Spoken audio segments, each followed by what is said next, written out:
Shalom, puji Tuhan, senang sekali saat pagi hari ini kita bisa kembali lagi dalam ibadah minggu pagi. Dan tema kita pada saat hari ini mengalami kemerdekaan dari Kristus. Saudara yang dikasih Tuhan, kalau kita bertanya, apakah arti merdeka? Dalam Kamus Besar Bahasa Indonesia, merdeka itu diartikan sebagai tindakan yang tidak terikat, tindakan yang terbebas, tidak bergantung kepada orang atau pihak tertentu, leluasa, dapat berbuat sekendak hatinya. Dan kita ingat pada tanggal 17 Agustus tahun 1945, bangsa Indonesia telah memproklamasikan kemerdekaannya. Bangsa Indonesia menyatakan diri sebagai bangsa yang merdeka. Dan pada hari itu akhirnya diperingati sebagai Hari Kemerdekaan. Tidak terasa di tahun ini bangsa kita sudah memasuki kemerdekaan yang ke-75 tahun. Bangsa kita telah merdeka dari penjajahan perang secara fisik, namun kemerdekaan yang sebenarnya belum tuntas. Kita masih terus berjuang melawan kemiskinan, melawan keadilan, berjuang untuk perekonomian bangsa, berjuang menegakkan kebenaran dan keadilan di tengah-tengah diskriminasi dan rasis. Bahkan hari-hari ini dunia berperang melawan pandemi COVID-19 atau yang disebut dengan virus corona. Sungguh kemerdekaan yang harus terus diperjuangkan sampai detik ini. Tetapi kalau kita kembali kepada kebenaran firman Tuhan, apakah pengertian merdeka menurut perspektif Alkitab? Sama-sama kita melihat di dalam Injil Yohanes pasal 8 ayat yang ke-36, firman Tuhan di sana dikatakan, "Jadi apabila Anak itu memerdekakan kamu, kamu pun benar-benar merdeka." Alkitab memberikan pengajaran bahwa satu-satunya cara kita memperoleh kemerdekaan sejati adalah melalui Yesus Kristus. Kemerdekaan yang kita alami dalam Kristus yang pertama adalah kemerdekaan dari dosa. Kalau kita sama-sama membaca di dalam Roma pasal 6 ayat 8, firman Tuhan katakan di sana, "Jadi jika kita telah mati dengan Kristus, kita percaya bahwa kita akan hidup juga dengan Dia." Kita ingat saudara yang dikasih Tuhan, sebelum kita kenal Kristus, kita terikat oleh dosa, kita diperbudak, kita dijajah oleh dosa, dan kita tidak mampu melepaskan diri dari cengkraman maut.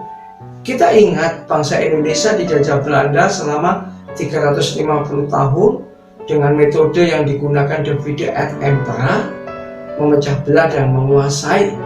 Karena itu masyarakat Indonesia waktu itu dibodohkan dengan sistem kerja rodi, dan hasilnya adalah penderitaan dan kerugian bangsa. Semua itu demi kemakmuran bangsa penjajah yaitu Belanda. Karena itu manusia membutuhkan seorang pahlawan yang dapat membebaskan manusia dari keterikatan akan dosa. Manusia dengan kekuatan sendiri tidak akan dapat melepaskan dirinya dari cengkraman belenggu dosa. Hanya Yesus Kristus yang dapat melepaskan semua dosa dan akibat dosa yang menimpa manusia. Itulah sebabnya Yesus datang ke dunia menjadi manusia untuk menggantikan kita dalam menanggung hukuman dosa. Dialah satu-satunya pahlawan yang memberikan nyawanya untuk membayar lunas dosa manusia. Dengan darahnya yang mahal, Dia mati di kayu salib untuk mengampuni dosa manusia. Sungguh besar kasih Yesus, sehingga kita dapat merdeka di dalam Kristus, yakni hidup kita tidak dikuasai dosa dan bertujuan untuk senantiasa memuliakan Tuhan. Puji Tuhan. Yang kedua, kemerdekaan dari penghukuman dosa.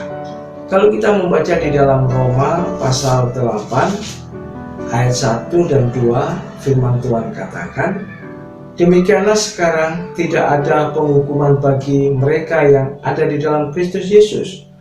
Roh yang memberi hidup telah memerdekakan kamu dalam Kristus dari hukuman dosa dan hukuman maut." Dalam surat Roma pasal 8 ini deklarasi tentang kemerdekaan Kristen. Salah satunya adalah kemerdekaan dari penghukuman dosa. Penghukuman apa? Yaitu penghukuman mati, mati kekal. Di dalam Roma pasal 8 ayat 1 tadi dikatakan, demikianlah sekarang tidak ada penghukuman bagi mereka yang ada di dalam Kristus Yesus. Roh yang memberi hidup telah memerdekakan kamu dalam Kristus dari hukuman dosa dan maut. Jelas bahwa merdeka yang di dalam Kristus Yesus adalah tidak turut dihukum atau diampuni, atau pengertiannya adalah dibebaskan dari dosa. Siapa mereka yang dimaksud? Mereka yang dimaksud dalam ayat ini adalah kita, orang-orang Kristen. Apakah semua orang Kristen pasti tidak turut dihukum? Tentu tidak juga.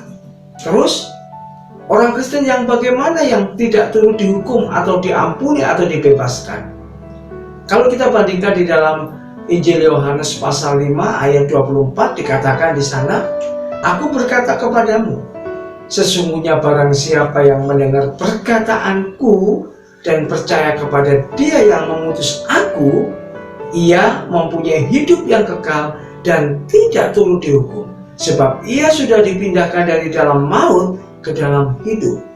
Jadi mendengarkan firman Tuhan dan percaya atau beriman kepada Yesus Kristus, merekalah yang akan mendapatkan penebusan. Orang-orang percaya yang identitasnya menerima Kristus, mereka yang akan mendapatkan kemerdekaan sejati. Bukan hanya orang-orang percaya biasa-biasa saja, tetapi orang yang mau dengar-dengaran firman Tuhan.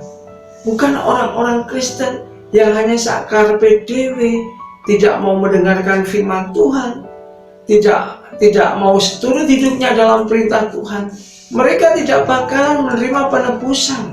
Bahkan upah dosa akan menanti dirinya, yaitu maut atau kematian kekal. Dalam Injil Yohanes pasal 17 ayat 3 dikatakan di sana, hidup kekal itu yaitu bahwa mereka mengenal Engkau, satu-satunya Allah yang benar, yang mengenal Yesus Kristus yang telah Engkau utus.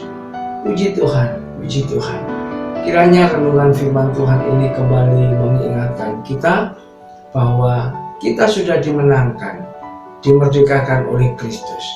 Kemerdekaan yang kita alami dalam Kristus adalah kemerdekaan dari dosa. Oleh karena itu, jangan kita coba-coba lagi untuk bermain dengan dosa, tetapi kita menghargai setiap penebusan yang Yesus Kristus lakukan di kayu salib. Kemerdekaan yang kita alami dalam Kristus adalah kemerdekaan dari hukuman. Sekiranya kita telah dibebaskan dan telah dimerdekakan, kita mau mengisi kehidupan kita untuk kemuliaan nama Tuhan. Haleluya, haleluya, Immanuel. Kita tundukkan kepala dan kita berdoa. Terima kasih Tuhan, Engkau telah memerdekakan kami sehingga kami tidak lagi dibelenggu oleh dosa, tidak dijajah oleh dosa, tetapi Tuhan telah mengampuni dan membebaskan menjadi orang-orang yang merdeka. Kiranya Tuhan, kami yang sudah terlepas dari hukuman, hidup kami tetap memuliakan nama Tuhan dan menyukakan hati-Mu. Kami mau mengisi kemerdekaan yang Tuhan beri untuk semakin setia mengiring Tuhan. Di dalam nama Tuhan Yesus Kristus kami sudah berdoa. Haleluya. Amin.